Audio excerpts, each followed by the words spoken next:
Greetings, everyone. Instructor E here. Well, I've had a lot of questions about some of the more advanced features of VDIs um, and virtual machines in general, and the VirtualBox Manager. So I'm going to do a bit of a more advanced video going more into the VirtualBox Manager and show you how easy it is to work with these virtual machines. Also, keep in mind some of these things I've already set up so I can try to shorten out this video because it's going to be a bit longer.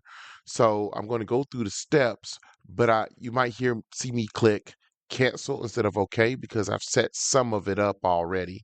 But nonetheless, we're going to go through the steps and you're going to see just how this works.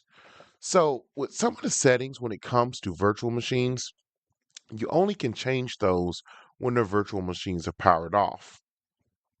So one of the things I want you to get used to is going over to the settings when it comes to these virtual machines.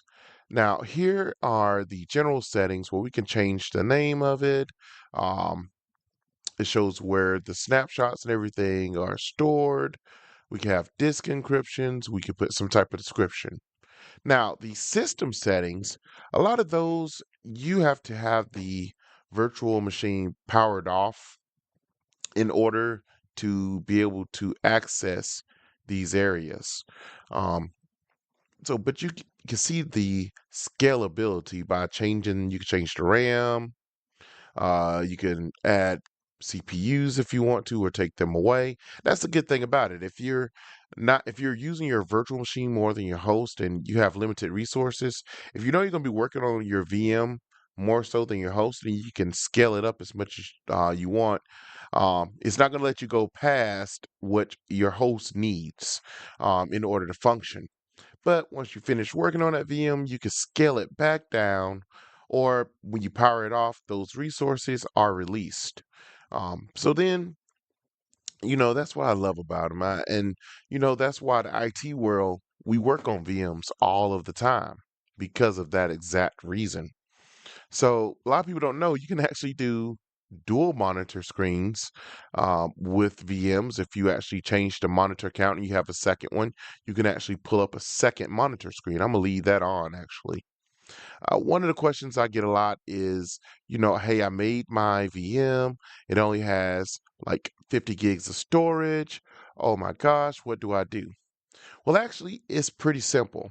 One of the things you want to make sure that you pay attention to is this name right here, Windows 10 Unregistered VDI. Now, if you notice, my description is Windows 10 activated. That's because I wasn't going to activate this one, but I've gotten some further use out of this VM, so I decided to go ahead and activate it. Now, this hard drive right here says that it's 50 gigabytes. Well, there is a way that I can expand that storage, and it's a two-part process. And I want you to hold on to the first part, okay, for me, and we'll have to power up the virtual machine to do the second part. So, the first part is remember this name, Windows 10 unregistered. We're gonna. I like to cancel out. Well, I did change the screen count, so I'm hit OK. So I'm gonna go here to machine tools, tools right here. Then I'm going to go to Virtual Media Manager. Now, if you notice, you see that Windows 10 activated machine right here. But if I click here, I'm sorry, Windows 10 unregistered. If I click on unregistered, the size is set at 50 gigabytes. Well, we can actually expand that right here in this area right here. So let's say we want to make it 100. We can hit 100 here and hit apply. And we're going to have to go inside the virtual machine for the second part of that. And it's just that easy except for one extra step. Now, there is another way that you can actually expand. You can add a second hard drive to it. So here you can click on, you can have on your machine, you can click on add, well, create, sorry. and you could create a VDI, a virtual disk hard drive. Now I've already done that. That's what this one is right here. But I like to pre-allocate what full size is for it. You definitely want to do that. Um, and the reason why I do that is so that way it never grows beyond the capabilities of my machine. And so you can set it to 2 gigs to 100 gigs. And also you can actually put it on a different drive. So this one I have over here is actually on my D drive. So that's one place you can keep it. So I actually have a folder here that says VM second hard drives. I've already created one already, and I'll show you how to attach that. And again, it's a two-part process. We have to actually attach it within the virtual machine itself. So for right now, though, I'm going to leave that VDI. I'm going to come out of here. But that's where I would save and I'll hit finish because I want it there. You can put it anywhere you want to. You could put it on your C drive. You could put it in your D drive. You can make a folder. I usually just make a second folder and attach it that way. But it takes a second to populate after it starts. But that's why I've already done that. But how do I attach it? How do I add it to this machine? Oh, and if you look here, you'll notice my hard drive is now showing 100 gigabytes for the expansion that we did. But how do we attach that second drive? Well, one of the things that you want to do is you want to increase the port count here of your controller. We're in storage, we at the controller. I already have the original hard drive, which I've now expanded out to 100 gigs. Remember that? I've got the D drive, which is a virtual disk drive, optical disk drive.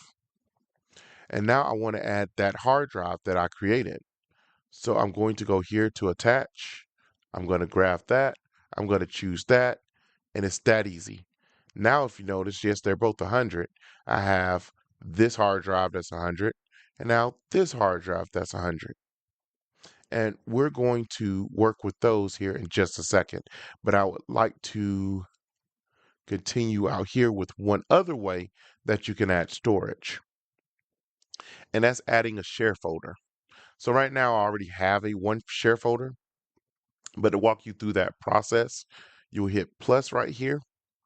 And it's a folder that you share between your host machine and your virtual machine so that you can actually put files, applications straight from your host into your virtual machine. But also, it serves as a good place to have extra storage if you need extra storage for your virtual machine as well. People don't think about that. So, again, you would actually put this file wherever you want to put it at. You could go to your D drive or your C drive, go to documents. My shares are right here. So I would select that folder, or I can make a new folder. Let's make a new folder. We'll call it VM. Oh, there's one right there. VM shares example, because I did another video for this. And I can go to yes, I want to merge those. I'll use that, select that folder, and then I would make sure to hit auto mount because you want this share folder to automatically be mounted every single time that you start your VM. And you would simply hit OK at this point, but I'm going to hit cancel because I already have a share set up. So I want to hit, and those are the biggest places to hit. One other thing is that you can actually let USB devices through to your virtual machine and they don't touch your host. Did you know that? Well, for example, my host actually has a network card in it, and I can share that network card. I showed you that in a previous video with my virtual machine. But I like for my virtual machine to be able to have its own internet access without sharing with my host. So one of the things I have is a USB. This is just a USB um, little a network adapter. If you've ever seen those, I can try to pull some pictures and try to put that in the comments so that you all can see it. But anybody that's used to a USB adapter, you just plug it in USB. Well, you can go here to plus and you can add anything that is um, attached to your computer and feed it straight into your virtual machine. It also has USB 1.1, 2.0, and 3.0 controllers. So this is a neat little thing that you can do as well when it comes to allowing your VM to have its own network card instead of sharing with your host. And that really becomes more prevalent when you are doing digital forensics and other things on your VMs.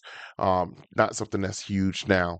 One note that I would say is that if you notice, I have this on not attached under the network because I do not want it to use my card. I want it to use that USB wireless card that's attached.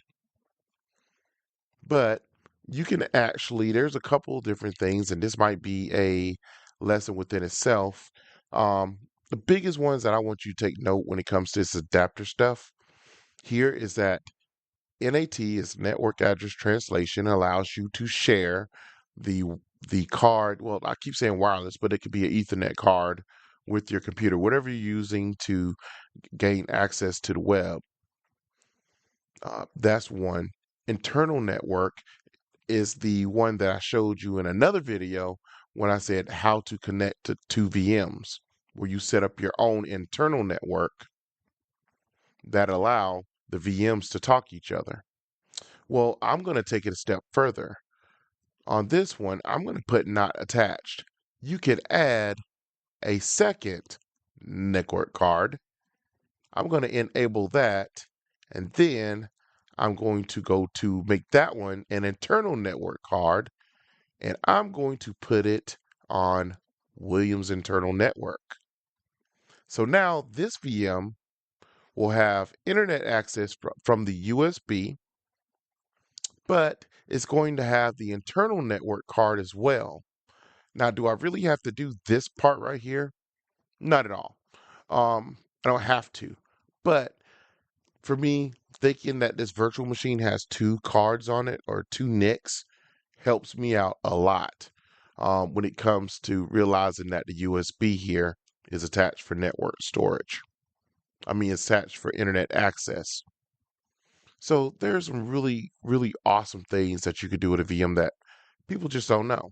And I urge you to take the time to be able to do those things.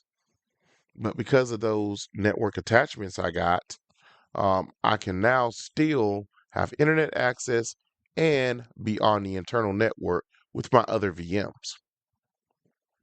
So we're going to hit OK here and save these settings. And we're going to power up this Windows 10 VM. The thing about VMs is that, they're just so versatile. And once you make those snapshots, you can, you know, always be able to fall back on those changes that you make. Personally, I'm going to go ahead and get this VM started. Then I'm going to hit a snapshot of it. And, those are the things that make it so versatile is that you could be in Windows 10, you could be in Kali Linux, you could be in Ubuntu, Lubuntu, all with a couple of few clicks and never have to turn off your computer. You can share files. You don't have to share files. You can sandbox, which is isolate that VM.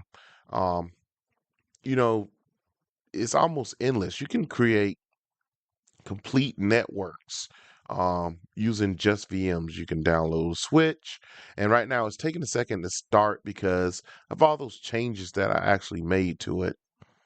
So we just kind of letting that play out, and so you can even have firewalls. Like I have pfSense, which is a firewall, but I have it virtualized on here. You can have the Kali Linux running at the same time. I mean, there's just so much that you can do. And because I have it hooked up to the internet, I have had it hooked up to the internet in a while. It's running Windows updates. Um, you can have two or three copies of Windows 10 running. You can make one in Windows 11. Another thing that you can do is you can right click and you can copy over, make a clone of that VM. Again, this is something that you have to do when it's off. But that easily, I would have another Windows 10 VM ready to go, already ready to go. And I'll probably show you that at the end. But let's go back into here and we're going to log in. And if you notice, it has a internet connection. See that? If I go to the device manager on here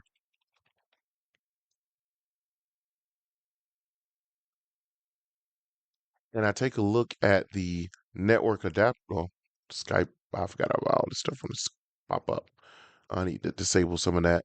Um, if I go to the network adapters over here, I can see that TP-Link wireless. That's the USB adapter, and it's running directly into this one. And those are two of the other adapters that I had set up. But that's that USB running straight into this Windows 10 VM without me touching it. But let's take a look at those hard drives that we did, right? We did those hard drives. Um, if we go here to the disk manager, we'll actually see a couple things here. So remember I added a new hard drive? That's what this is that's showing as disk one. That's that new hard drive I added as a second hard drive. And yes, you can add a second hard drive to a VM. I'm going to keep that as master boot record.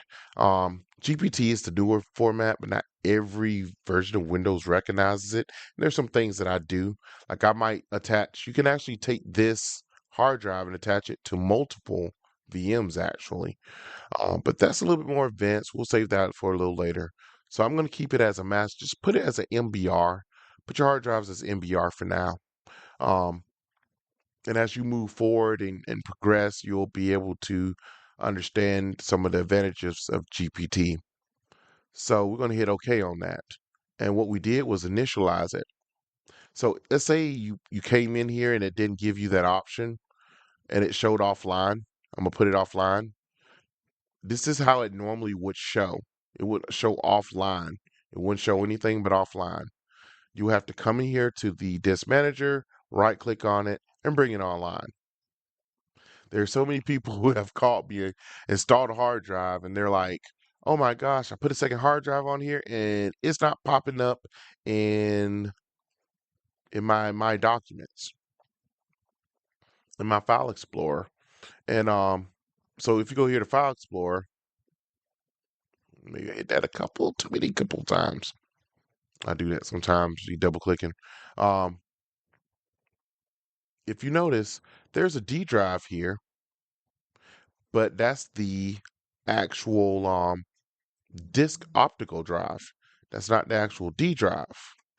So then people are like, oh my gosh, I don't see my hard drive. It's not there. Well, that's because it's not first initialized. You have to bring it online. Once you bring it online, then you have to format it. So I'm going to turn this into what we call a simple volume. Simple volume means I just want to put um, files on it. It's just extra backup.